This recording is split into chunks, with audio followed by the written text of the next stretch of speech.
Welcome to moms kitchen. ఇవాళ ఒక చిన్న సింపుల్ స్వీట్ చేసుకుందామండి. సాయంకాలం పూట పిల్లలు స్కూల్ నుంచి వచ్చేటప్పటికి లేదా మనకే ఏదైనా తీయగా తినాలనిపిస్తే ఒక అరగంట సేపు వ్యవధి ఉంటే చాలు, ఈజీగా చేసుకోవచ్చు. ఇది మార్వాడి ఫ్యామిలీస్లో ఎక్కువగా చేస్తారండి. ఏదో టెంపుల్లో ప్రసాదంగా ఇచ్చారు, ఇస్తే అదేంటో తమాషాగా ఉంది, అప్పచ్చి. అప్పటికి మా పిల్లలు చిన్నవాళ్ళు తీయపచ్చి అంటుండే వాళ్ళు. ఆ తీయపచ్చి ఎలా చేయాలి అని ఎవరినో అడిగితే ఆవిడ చెప్పారనమాట ఎట్లా చేయాలో. తర్వాత చాలాసార్లు చేసి చూసాం, భలే బాగా వస్తుంది, సింపుల్గా అయిపోతుంది. కాకపోతే నూనె పెట్టాలి, పంచదార పాకం పెట్టాలి, ఇంచుమించుగా మన గులాబ్ జామున్ లాగా ఉంటుంది. ఒక 3/4 కప్పు గోధుమ పిండి, 1/4 కప్పు రవ్వ, 1 కప్పు పాలు ఉంటే చాలు. కొంచెం పంచదారతోటి చేసేసుకోవచ్చు. యాక్చువల్గా మేము మొదట చూసిన రుచి మాత్రం మైదా పిండితో చేశారు. నేను కొంచెం మైదాకి ఎగనెస్ట్ కాబట్టి గోధుమ పిండితో ట్రై చేస్తే బాగా వచ్చింది. ఈజీగా చేసుకోవచ్చు. ఆయిల్ మాత్రం తప్పనిసరిగా పెట్టవలసిందేనండి, నూనె లేకుండా కుదరదు. చూడండి, ఒక 3/4 కప్పు గోధుమ పిండి, మనం వాడుకునే ఏ రెగ్యులర్ గోధుమ పిండి అయినా పర్వాలేదు. తర్వాత ఒక 1/4 కప్పు బొంబాయి రవ్వ. రవ్వ తగ్గించి కూడా వేసుకోవచ్చు, మన చాయిసే, తక్కువ కూడా వేసుకోవచ్చు. దీంట్లో ఏం చేయాలంటే ఒక స్పూన్ అటు ఇటుగా పంచదార, తర్వాత కొంచెం యాలక్ పొడి, ఊరికే అంటే వీటికి రుచిగా ఉంటుంది, అప్పచ్చులు రుచిగా ఉండటం కోసం అనమాట. ఇదేంటంటే మాల్పూరి అంటారు, మాల్పువా అంటారు. మహారాష్ట్రియన్స్ వైపు బాగా చేసుకుంటారండి. మనం కూడా చేసుకోవచ్చు. ఏముంది, ఇప్పుడు మనకి హద్దులు ఎల్లలు అలాంటివి ఏం లేవు, అందరూ చేసుకునేవి మనం కూడా చేసేసుకుంటాం. పాలు పోసి కలుపుకోవాలి దీన్ని. మొత్తం పాలు ఓసారే పోసేయకుండా, కొంచెం ఉండలు గచ్చకాయలు అయ్యే అవకాశం ఉంది కదా, అందుకని కలిపాక పోసుకుందాము.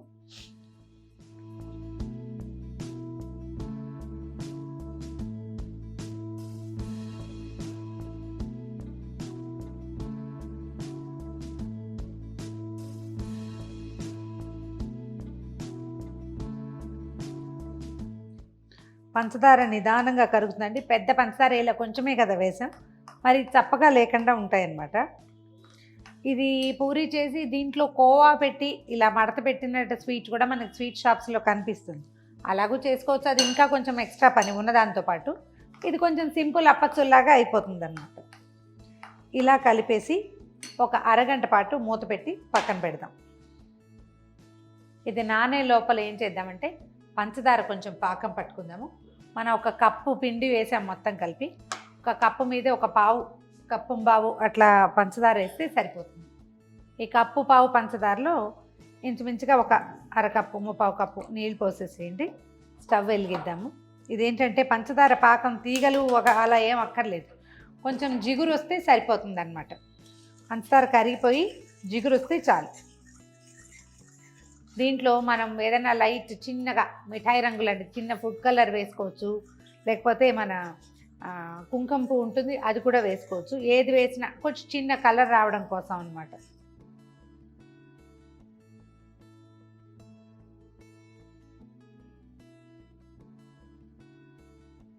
ఇలా జిగురు వస్తే చాలండి, దీనికి పాకం రావాల్సిన పని లేదు. ఈ స్థితిలో దీన్ని దింపేసేద్దాం. కొంచెం ఏలక్కాయ పొడి వేసేద్దాము. ఫుడ్ కలర్ మీ చాయిస్ అండి, మీరు వేసుకోవచ్చు. దీన్ని పక్కన పెడదాం. ఇలా వేడిగానే ఉండాలి, కానీ పక్కనే పెట్టుకోండి. పిండి నానబెట్టి అరగంట అయిపోయింది. సో నూనె పెట్టేసుకుందాము. ఈ మాల్పువాకి ఏంటంటే ఎక్కువగా నెయ్యితోటి చేస్తారండి. నేతిలో వేయిస్తే చాలా బాగుంటుంది వాసన. కాకపోతే మనం నేతి వంటకాలు పెద్దగా తినవు, మీరు ఓపుకుంటే నెయ్యి అయినా పెట్టుకోవచ్చు. డాల్డా నేనైతే ప్రిఫర్ చేయను, సో రిఫైండ్ ఆయిల్ ఏదైనా పెట్టుకోండి. స్టవ్ మీద నూనె పెట్టుకున్నాము. ఈ లోపల మన పిండి ఎలా ఉందో చూద్దాం. కొంచెం చిక్కగా ఉందండి. మనకి ఎట్లా కావాలంటే ఇట్లా ముక్కలు ముక్కలుగా పడకూడదు, ధారగా పడాలన్నమాట. కొంచెం పల్చని చేసుకుందాం దీన్ని.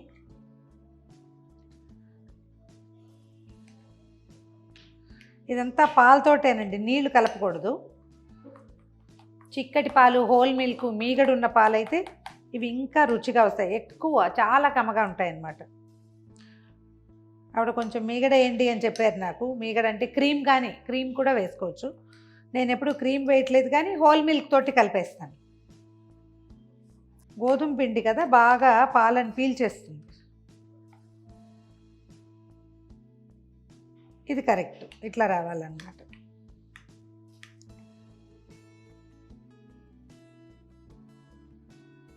పోరింగ్ కన్సిస్టెన్సీ అంటారు చూడండి, గరిటె జారుగా ఉండటం, ఇలాగా ఇట్లా మొత్తం పడిపోవాలన్నమాట.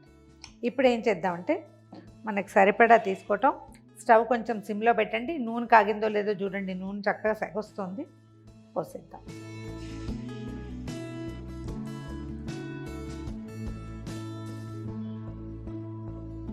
ఒకటి వేసి చూడండి మొదట, అది ఎలా వస్తుందో చూసుకున్నాక రెండోది వేసుకోవచ్చు.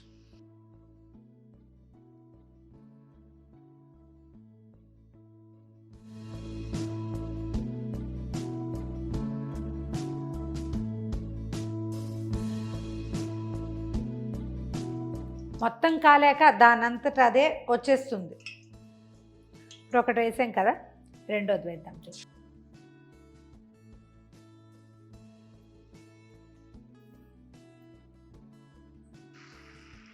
బుజ్జి బుజ్జివి కూడా వేసుకోవచ్చండి.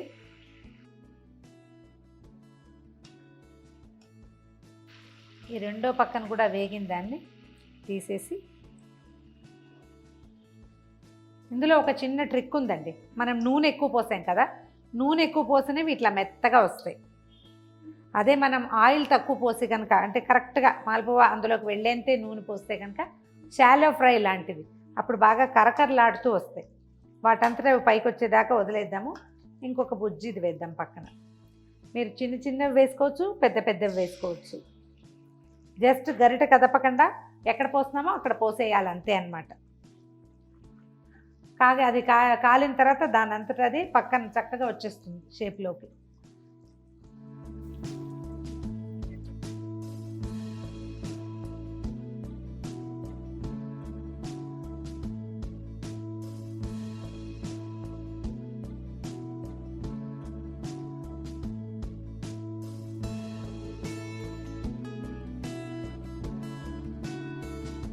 పాకంలో మొదటి వేసిన మాల్పువన్నీ తీసి పక్కన పెట్టేసుకోవాలి. అంటే ఇవి 1 by 1 ఒక లోడ్ వస్తుండగా ఇంకొక లోడ్ తీసేయాలన్నమాట.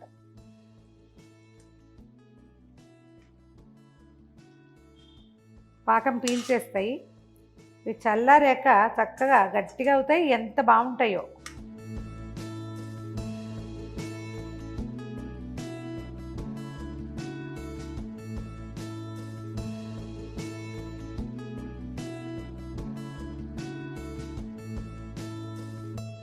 రెండు పక్కల వేగనివ్వటం. మొదటి లోడ్ ఏమో తీసి పక్కన పెట్టుకోవాలి, ఈ లోడ్ని అందులో వేసేసుకోవాలన్నమాట. ఈ లోపల అందులో మిగిలినవి కూడా తీసేద్దాము.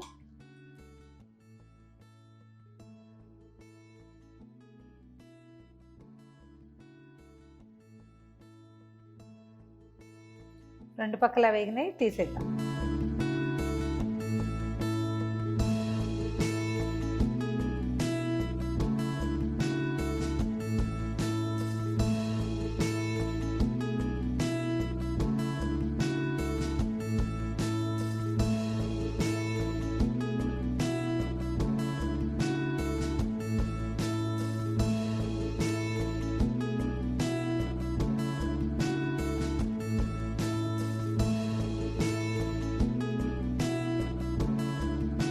ఒక కప్పు గోధుమ పిండి, అదే ఒక 3/4 కప్పు గోధుమ పిండి, ఓ 1/2 కప్పు రవ్వతోటి నేను ఈ ప్లేట్లో ఉన్నవన్నీ అంతేనండి పదార్థం.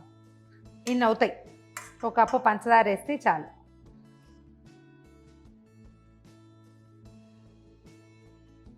తక్కువ నూనె నెయ్యి పెట్టుకుని, నేను పెద్ద పాత్ర పెట్టాను, చిన్న మూకుడు పెట్టుకుని కూడా చేసేసుకోవచ్చు.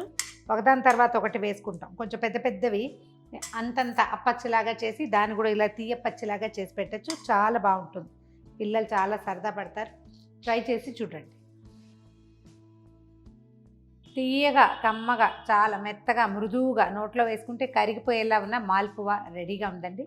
దీంట్లో ఉన్న 2 టైప్స్ చెప్పాయి కదా, ఇలా మెత్తగా కావాలంటే ఇదేమో చూడండి జ్యూస్ వస్తుంది లోపల నుంచి. మెత్తగా కావాలంటే నూనె ఎక్కువ పెట్టుకోవాలి, కరకరలాడాలంటే తక్కువ నూనెతోటి వేయించుకుంటే బ్రహ్మాండంగా వస్తాయి. ట్రై చేసి చూడండి. ఈ వీడియో కనుక మీకు నచ్చినట్లయితే లైక్ చేయండి, షేర్ చేయండి. మరిన్ని ఇంట్రెస్టింగ్ వీడియోల కోసం సుమన్ టీవీ మామ్స్ కిచెన్ని సబ్స్క్రైబ్ చేసుకోండి.